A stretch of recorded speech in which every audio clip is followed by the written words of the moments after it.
Good morning guys. Ngayon magluluto tayo ng ng malagkit para sa mamaya sa biko. Ayan po.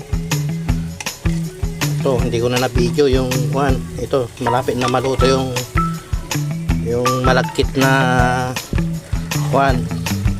sinaing. Ayan po. Ito naman yung yung gagawin natin dun sa pang-toppings natin sa biko.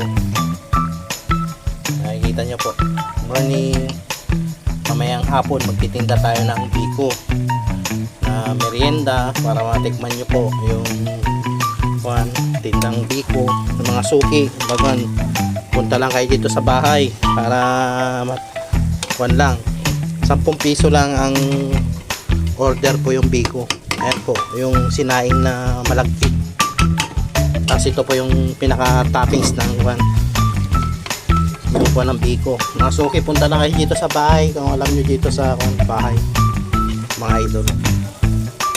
Ito pinapakong ko lang, pinapahinhin ko na lang yung malagkit para gawin natin biko. Mga idol, bilhin na lang kayo, mura lang po yung 10 piso lang ang order. Ayan po yung pang toppings natin sa biko. Pinaka niya sa ibabaw. Ayan po yung gata, yan pinalalangis ko po siya. Mga suki, punta lang kayo dito sa bahay, dito sa mga idol. Pick upin nyo na lang po pag gusto nyo bumili ng biko. Okay, salamat. Good morning mga idol. Thank you.